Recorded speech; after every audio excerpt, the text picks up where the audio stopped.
Iron Oak. Today we're going to take you through the sauna and cold immersion online training. And the goal here is that we want everyone to be aligned on the risks, the benefits, the equipment that we have, how to use it, the general protocols we would recommend that you start with, and then ultimately member expectations and some of the logistics with signing up for your membership.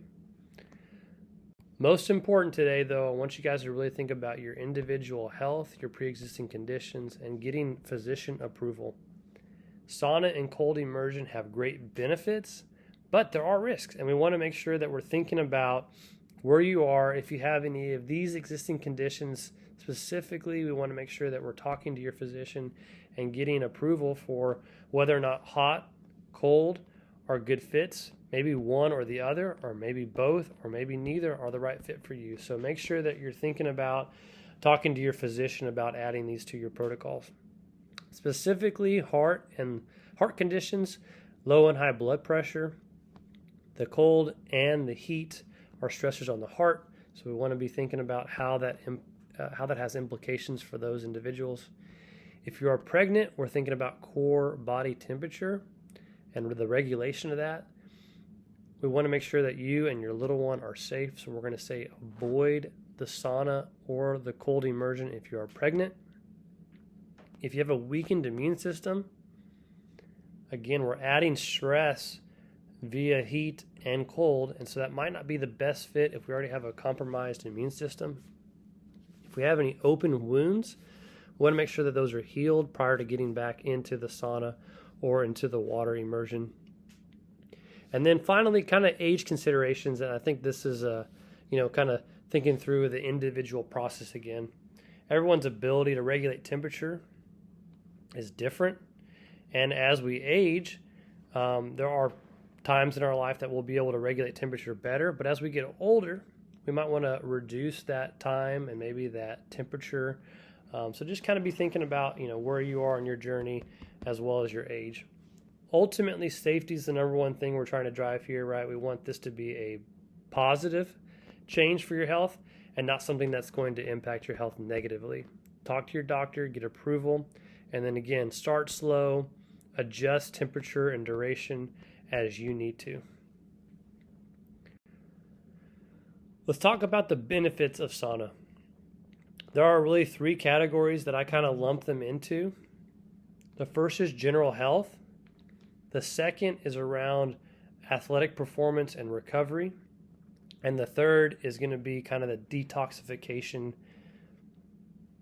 When we look at some of the published materials that came out of Finland, they followed 2,000 individuals for 20 years, and they looked at frequency of sauna use, they looked at the duration of sauna use, and then they also looked at what medical conditions were associated to those individuals over that 20-year period. And what they saw was that from folks that used the sauna on a high frequency, 3 or more times a week, for at minimum 20 minutes or longer, saw reductions in all these categories.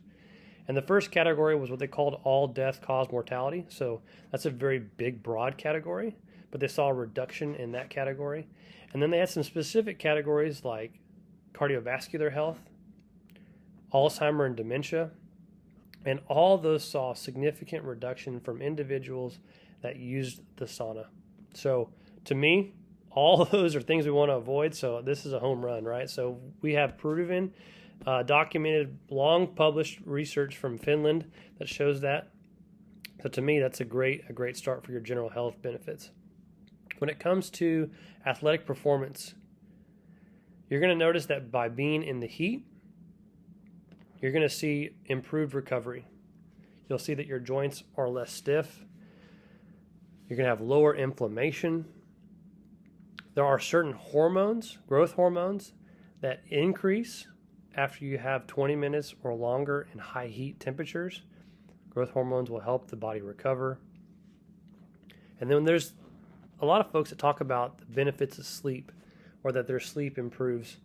Now this one I've heard mixed, because when you do the sauna, depending on the time of the day, that might impact your sleep at night. So like for me, I can do sauna at 9 p.m. at night and go to bed at 10:30, and it doesn't impact my ability to fall asleep. Now, that might be individual. So again, if you're doing sauna later in the evening and you start to see that like you're having a harder time falling asleep, that could be something you want to pull forward in your protocol. But in general, you should see improvements in sleep, which then ultimately helps again in recovery and performance and allowing you to be ready to go the next day from an athletic perspective. The third bucket's around detoxification. If you think about your lifetime, you've probably lived in a variety of houses, apartments, places, and your chemical and exposures on your skin have seen probably a wide range of things. The ability to move pathogens and toxins out of the system through the skin is awesome. And so if we can continue to sweat and sweat on a frequent basis, we're going to remove a lot of those stored toxins through the sauna use. So really lots of benefits here. We'll publish more on the social media, but just know that there are some great things that you're going to see from frequent use of the sauna. The technology we have, again, it's a clear light infrared sauna. It's a full spectrum heater, which means that it has far, mid, and near infrared wavelengths. It is a low EMF sauna. It's assembled in the U.S. The wood comes from Canada. It's made of mahogany, which is a very dense wood, which doesn't allow for any bacteria to grow. It is a 4-person sauna, so again, we talked about how we want this to be a kind of a community thing, and that you'll see on the reservation window that up to 4 people can reserve together. So we're hoping that this is kind of a community aspect where it's kind of a social thing. The sauna does get to 175 degrees F. I think that there are some other modifications we might make to increase that, but in general, the control panel will say 175. It does have Bluetooth speakers, and we'll talk through some of those. Talking through the control panel, you'll see a couple different things here that are important. First of all, you'll have your temperature, you have your power button in the middle, but then you'll have your temp on the left and your time. And what I'd ideally like to do is turn this on as soon as we can. So if you know you're coming up for 5:30, there's a way to do that remotely through the app. So if you download the Jacuzzi Clearlight app and you sync that up to your phone, it should give you remote access to turn it on prior to arrival. If not, just when you get to the gym, turn it on and then go do your workout or go change or do whatever you need to. But ultimately, you want the sauna to be as hot as possible before you start. So we'd like to tell you to set it to 175 and to 60 minutes. That way, again, it's at the highest temperature and the longest time domain. So 175 is the highest temp. 60 minutes is the longest the timer will allow for. And at the end of 60 minutes, it'll shut off. So again, just reset those and adjust those and turn those back up once you get back in. But warm it up, and that way it's where it needs to be. Again, we're going to adjust the temperature based on feel and what you need. So don't take into account that I told you 175 for 60 minutes as the protocol. I want the system to get hot. It takes about 30, 40 minutes for the sauna to get to 130, 140, 150. So just know that, it's not going to turn on overnight, or not overnight, but it's not going to turn on and immediately be at these temps, right? It takes a little while. So then adjust the temperatures once you're in there, right? Listen to what times and durations are good for you. So adjust those as needed. Do know that I would recommend that you leave the temperature maybe a little bit to the hot side. And if you get hot, just open the door. If you put the temperature at 115, for example, and the thermostat on the roof registers it at 115, then what will happen is it'll shut off the panels and the infrared and the heaters, and you don't get those infrared waves. So just because the temperature is up there, we want the system to still stay on. So if you get to 115 and it shuts off, then open the door, let that system turn back on, or just put the temperature up a little bit and then regulate how you feel by opening or closing and letting some of that fresh air in. Let's talk next about the other things on the control panel. There's a full spectrum button in the left, and we want to make sure that's always all the way on. So full spectrum is whether or not you're going to have the far, the near, and the infrared waves on, and you always do. So if you hit this button, you'll see that up here in the bottom left, it'll turn on or off. So you want to make sure that that is on. Then the auxiliary button, we'll talk about that in a second, but that's going to be if you want to turn the Bluetooth on and you don't see that, use the auxiliary button to make sure that the Bluetooth is turned on. And then we have inside lights and then outside lights. So if you want to play around with how much light is just in and around the sauna, those are them. So let's go to the next slide. And let's talk about the Bluetooth speakers and just overall temperature in the space, right? So it's going to get hot, and you want to make sure that your devices are protected. So on the wall, there's a glass box that you can tie your phone or your tablet into. It has a USB charger, so you can also charge your device. For the Bluetooth, there's a button up here by the speaker. It's a little click button. So if for some reason when you're in the sauna and if the Bluetooth device is not recognized, go into the settings, make sure that that is turned on or off. It might be adjusted based on the last people that were in there. And then on the other panel, make sure that the auxiliary button, again, hit the auxiliary button if you don't see it registered, but it should always be on. Your devices will get hot, so either keep them away from the heaters, put them in the box, leave them outside. Just make sure that you're thinking about what you bring into the space. Now on the roof panel, there's going to be your chromotherapy light. There's a little button on the side. You can kind of see it depicted here. Ultimately, there's about, I think, 13 different colors, and here they talk about, you know, what each color kind of has benefits for. So you get to pick whichever you like and just utilize that while you're in the space.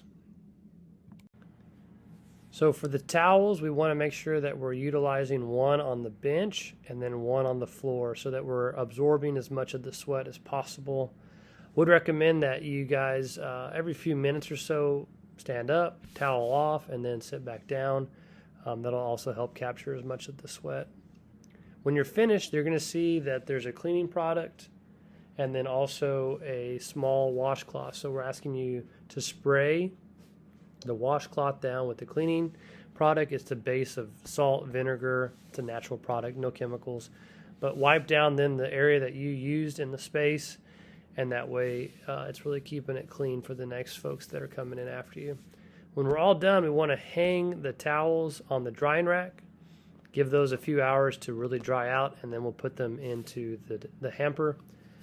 One other note that's kind of probably not, assumed is that I want you guys to leave the door open, right? So allowing the fresh air to get in there helps dry things out, as well as, the control panel we talked about is on a timer. It will automatically shut off. So if you have a few minutes left on your system, if it says like 5 minutes, just let it run, leave that door open, and that extra heat will help dry out any sweat that's still on the bench or any moisture that's still in the space. So let's leave that door open when you're finished.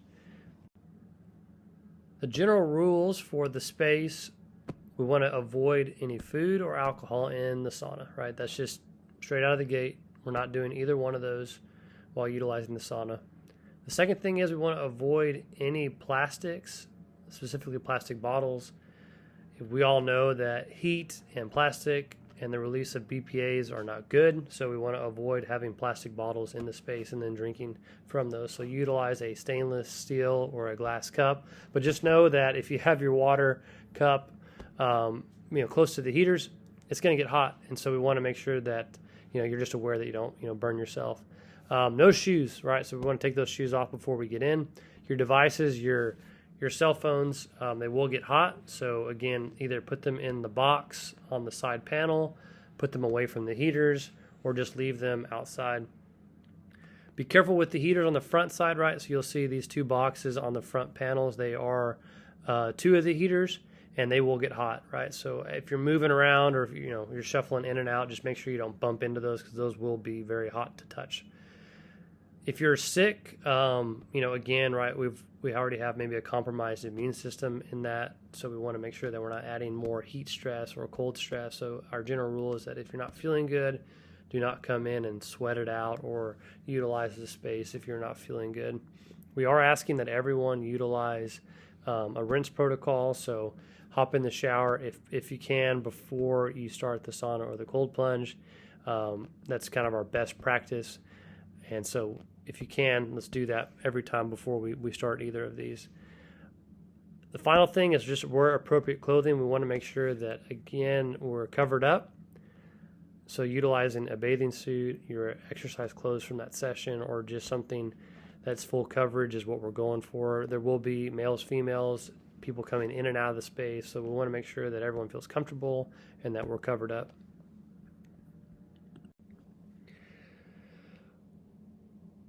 We hit on some of this on the previous slide, but right, just the general protocols, right? So more frequent use of sauna and cold is where we're going to see a better benefit. So if we're just doing sauna and cold once a month, it's good, but it's not going to be as potent as if we're doing it 3, 4, 5, 6 times a week. The published materials talk a lot about that. So more frequent use is going to be the best benefit. The general recommendations for duration are going to be 20 minutes in the sauna or longer, and that doesn't have to be necessarily in just one 20-second straightforward. It could be something where we do 10 minutes, get out and cool off a little bit, and then do 10 more minutes. So don't find that has to be always just in one straight session. When it comes to the cold is intense. We're going to be just spending a little bit less time in there each week. So some of the published material talks about accumulating about 12 minutes a week, which would be about 1 to 3 minutes of exposure per day, or maybe, between your sauna sessions, you're hopping in there. So that's kind of a general rule, right? 20 minutes of sauna, 1 to 3 minutes in the cold as kind of your minimum effective dose. And then from there, obviously adding more if possible. Let's talk about some of the protocols for the sauna, right? So we want to start at a low temperature. Everyone's ability to handle heat is different. So we want to be thinking about slow and steady, not necessarily coming out of the gate at super high temperature. Now, we talked about it on the previous slide, like warm the sauna up so that it's at a high temperature. But once you're in there, adjusting the temperature as needed to make sure that you can handle and get to that 15-20 minute window. One of the rules of thumb is to then increase temperature by either 5 degrees each session, or stay at the old temperature and stay in longer. So, right, you can either adjust the temp or the duration. And that's a kind of a good rule of thumb that, hey, I can go up 5 degrees or stay 5 minutes longer. And then assess, how do I feel? How did I feel the next day? If those things aligned, then maybe continue to increase those. Ideally, once we've kind of have acclimated and have got lots of experience, what we're looking to target is at minimum that 20 minutes and probably no more than 60 minutes, right? That would be kind of the upper threshold where we probably would say we have achieved the maximum benefit for that day. So, you don't want to spend much longer than that, and nor do I think most of us will have the physical time just to sit in there for longer than that duration. But that is going to be probably the upper threshold that we would say to stop. Now, the temperatures, again, right, they show a lot of the published materials are at higher temperatures, right? So being able to get into a high temperature setting of 160 or higher is where we want to be. But we'll see, guys, at 130, you're going to start sweating a lot. So really, again, increasing that temperature, listening to your system, but temperatures, increasing as we can, but ideally operating kind of in this range once we're acclimated. Hydration is so critical. We want to think about exercise and sauna use and cold plunge and just think about like, hey, do I feel good today? Have I had food? Did I do my appropriate hydration, right? So all these things are really critical as a base assumption, but let's just talk about hydration because obviously in the sauna we're going to be sweating out a lot. So depending on what time of day you go, before we hop in there, as you're driving to the gym, as you're at the gym, prior to the session, let's try to get 20 ounces of water before we start. Let's continue to drink water as we're in the sauna and throughout the time that you're spending back there. And then after the session, let's replenish, right? 20 to 30 ounces after the session, and definitely utilizing some type of electrolyte supplement. We obviously have Element. We think that's a great option, but there are some natural options like coconut waters. You'll see those in the fridge back there.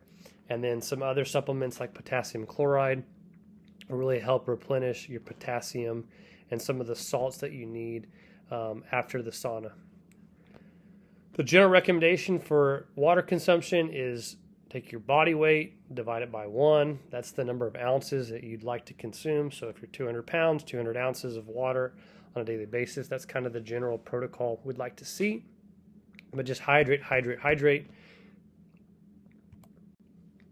Some few enhancements, right? So there's a lot of stuff out there, but I wanted to call out some of the things that you could do before the sauna to help make that a better experience. So some people really like to exercise beforehand, right? So do class and then hop in the sauna. You'll notice that your core temperature is already up and that you'll probably start sweating even faster. Some people dry brush, which helps really kickstart that system. People wear hats, and so the sauna hats are really cool. They're cool because they look fun, but they also do a couple things. They keep your hair from drying out, right? So if you're going to be in a hot environment, so it helps with keeping your hair from drying out, but also it helps with your core temperature. And you'll notice that if you wear one of these Finnish style sauna hats, they're made of wool, and they typically help regulate your thermal temperature some, so you can maybe stay in longer. Some people like to move while they're in the sauna, and so our sauna is big enough to do some stretching, maybe stand up, that kind of thing.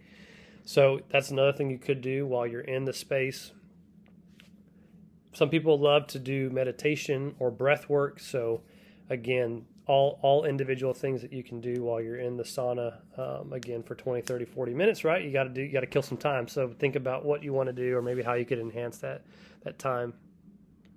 Some people talk a lot about different herbal teas to help with sweat as well. One that's really popular is elderflower. So again, if you have the ability to bring some tea up to the space beforehand, that might be something you consider. So the benefits of cold exposure, let's talk about those really again in 3 buckets, right? So the first one will be kind of around your mood, energy levels. The second one will be about athletic performance. And then the third is about stress management. So, Wim Hof was probably the first person that really became public about his ability to use cold immersion to help with depression, mood. And there's a lot of great research and stuff that he's put out there and been part of. So you'll notice that when you get in the cold, it is a challenge to get in. It is a challenge to stay in. But when you get out, there are a lot of things you'll feel that are awesome. And so you should be proud of getting any cold exposure. You'll notice that there'll be different hormones that release. You'll have a lot of dopamine and adrenaline, and you'll feel good for several hours after the cold immersion. The second category is really around recovery, and they've been using obviously ice in a lot of the sport professional teams for a long time, but cold water immersion reduces inflammation in the body. It allows your core temperature to recover. Specifically, if you train in a hot environment or you train for long duration, your core temperatures are going to go up. So being able to come in here and submerge yourself in the cold water will allow your temperature to regulate. You'll see reduction in stiffness in your joints. Overall, we've seen a lot of folks that maybe have injuries or acute injuries. They benefit from ice because it helps restrict blood flow, and then as you warm up, it increases blood flow to that area. So we see that it can be helpful for acute pain and joint stiffness. And then again, we see a lot of folks talk about improved sleep and stress management abilities, right? Getting into the cold is never easy. And what we find is that by doing that on a deliberate and daily protocol, you're going to be able to handle the stresses of other things in your environment. So lots of benefits. It's not the most simple. Getting into the sauna is pretty easy. Getting into the cold is a little bit more challenging, but you guys can do it, and I think you'll really enjoy the benefits. Let's talk about the cold plunge, right? So it's a big tub. It's going to allow you to get all the way up to your neck. It has a 1 horsepower chiller, which means it's going to maintain the temperatures at a very low, 39 degrees or lower. It does have automatic filtration. as well as sanitation through the ozone. We are going to add some chemicals. They're not chlorines, it's more hydrogen peroxides and other sanitation chemicals, and that'll ultimately keep the water very clean. We'll change the water probably every 1 to 2 weeks depending on our pH samples that we do, so we'll do pH testing pretty frequently. Ultimately, let's talk about some cold plunge protocols. Any cold is a win, and I want that to be really, really transparent, right? Getting in the cold is never easy. When Stephanie and I do this at night, man, it's one of those things that we got to talk each other up. And when we do that, it does help to us to get in and kind of get through that initial surge of like, I just got to get in. So just understand that any cold is good. And as you get more time and more experience, you will get more comfortable with staying in longer. Now, there's 2 protocols on the left side that I called out. When you think about, hey, how can I improve or what can I do differently? Well, you can, again, increase the time or increase the duration. So go from 30 seconds to 45 seconds, 45 to a minute. Just slowly increase the duration. We can also lower the temperature, right? Now for us, we're going to keep the temperature relatively cold just so it's consistent. But if you had an individual opportunity to say, hey, I'm going to start at 50 degrees and then next week I'll go to 48 and then each week I'll sequentially go down. But for us, that one's not as variable because we're going to have it fixed at the 39. So that's one approach, right, is just slowly think about increasing your duration. The second method is called the wall method. I like this one a lot, and I think it's really relevant to cold exposure. Just because I yesterday did 3 minutes at 39 does not mean that tomorrow I'm going to be ready to do 3 minutes at 39. You're going to find out that certain days, based on how well you slept and just your general stressors that are on your system, some days you'll be able to stay in the cold for longer, and some days your fight or flight's going to be really through the roof and you're going to want to get out earlier. The wall method is a great method to think about breaking down the walls as they come, right? So the way I'll walk through this is wall 1 is getting in the water. So your setup for the first category here is to get through wall 1 and wall 2. Wall 1 is always going to be just getting in. That's a win. And then if we can stay in, your body and your mind are going to be going through, oh, it's cold. You're going to start focusing on your breath. At some point, you're going to get a little bit more comfortable. And then at a certain duration, you're going to start to get, your body's going to start to kick in. And that's wall number 2. And that's your ability to maybe stay in for a few more seconds and then at that point get out. So wall 1 and wall 2 is a great approach going into your first plunges. Hey, get through those 2 and then get out. A good recommended time period is something between 15 to 60 seconds. That'll be kind of what you experience if you're going to have a 2-wall approach. Getting in, getting a little bit comfortable, and then when that second wall comes, then move through and get out. Now, a couple things that might help, especially early on, submerge your chest and legs. Maybe keep the arms and the hands outside. That's a good way to maybe not get fully submerged out of the gate. Again, we can add those hands and arms into the water as we progress. So in example 2, we talk about adding that third wall, which means that we're probably going to be in a little bit longer, right? Maybe trying to accumulate 2-3 minutes. Again, not super focused on that, but just trying to give you a time domain that maybe is associated with that. So wall 1, we take a deep breath, we get in, we calm our breath, we relax our body, and eventually wall 2 is going to show up, right? We're starting to get a little bit cold. Mentally, we breathe through it. We got through wall number 2, and then a few, maybe 30 seconds later, 45 seconds later, wall 3 shows up. We try to stay through that. We take a couple more deep breaths, and once we get through wall 3, we're going to get out. So this wall approach is kind of a good mental barrier to really, maybe approach it. And wall 4 is doing that same philosophy, but just adding another wall. And this can be sequential, right? So the next thing might be wall 5, right? So we're adding layers to it. But the whole goal is just to try to think about, mentally, how do I maybe add to it and not necessarily be so fixed on like, I got to stay in for 3 minutes. It's going to vary. We do talk about how we can add more of our body submerged, right? So in these different categories, maybe sitting back, leaning back, letting the water come up to the neck, keep the hands out, and then maybe the final category would be where we get as much of the body in, the water. We put our hands underneath the water, and we continue to have as much of our body submerged. Now let's talk about Wim Hof. He's up here on the top right. All right, he has a lot of different breath protocols, but he's also, the pioneer. They call him the Iceman for a reason. He's done lots of cold exposure and does it on a pretty frequent basis. So his work is really kind of the base for a lot of the cold plunge protocols. But a couple things to be thinking about is just be confident, right? Getting into the cold is not easy, so just understand that the more confidently you get in, I think that's going to set you up for success. Now, for me, this is kind of my approach. Now, everyone's going to find that they have a different approach. When I get in, I will grab the tub with my two hands. I'll step in, get both feet in first, kind of just let that acclimate for a few seconds, not a long time, a few seconds. Then I'll take a deep breath, and then I will sit down into the tub, let my legs, my butt, and my lower back make contact with the bottom of the plunge.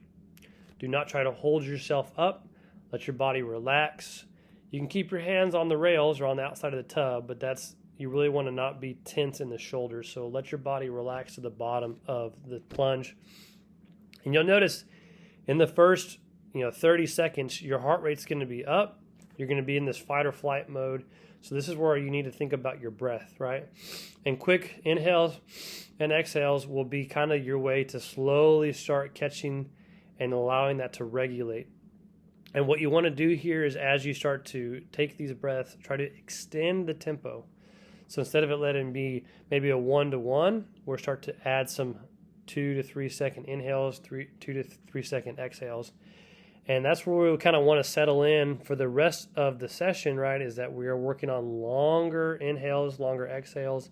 Some people like to do kind of a box breath, which is where you would inhale and you'd hold the breath, and then you exhale, and then do another breath hold. And so there's a lot of different philosophies here, but ultimately being relaxed, focusing on your breath. Some people like to have some music on. Some people like to close their eyes. There's a lot of ways that you can make this, but you ultimately need to try to relax into the plunge and the cold. So with that, hopefully that's some good stuff to get you started with your cold immersion. Just kind of wrapping up again on some of the other recommendations. So some people do kind of this hot and cold contrast, which is a big thing that XPT, so Laird Hamilton and Gabby Reese, if you guys are aware of them, they've been doing hot and cold therapies for a long time.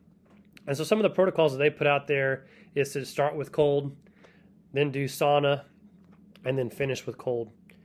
And there's a couple examples here. So we're talking, starting with cold 2-3 minutes, hop in the sauna for a long duration, 30-40 minute piece, and then finishing with cold. Or doing some smaller intervals, doing sauna for 15-20 minutes, and then coming back doing cold, but doing that cycle for 2-3 rounds would be another way you can think about getting multiple rounds inside of that 1 hour window. Ideally, again, frequent use 2 to 5 times a week of both these is going to be where we see the big benefits. Let's talk about expectations. Again, we are going to do the waiver, so there's going to be a separate waiver you need to complete. We're doing the training, which is bullet number 2. When you want to sign up for your membership, you need to email us so we can add that to your appointments. That is not something that will default. We need to add that to your account. You make a reservation through Wodify. So when you go on your Wodify app, you'll click on appointments. And then once it's added, you'll see something that shows here the contrast therapy. You'll hit book, and then you'll pick the day and the time that you want to utilize, and that makes a reservation. Again, we want to make sure that you have the thing for an hour. Really, that's a 45-minute window with some transition time, so that way you are out of there when the next group shows up. It is open to 4 individuals, so we want to make sure that you do know that when you book, other people might book during that same window. We do want everyone to rinse off before we use the sauna or the cold plunge. Wear the appropriate clothing. Can't re-emphasize that enough. Utilize the towels on the floor and the bench of the sauna.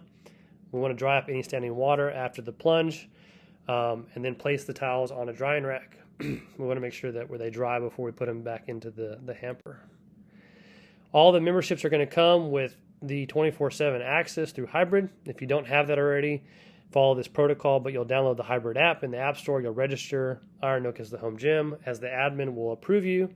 This is the punch code to get in the glass door. We'll use the other one for getting into the gym. Here's some additional resources. And then finally, we'll wrap up here talking about free classes. You get 2 free classes, and so we're so excited to get you started. Let us know if you have any questions, and we'll go from there. Have a good day.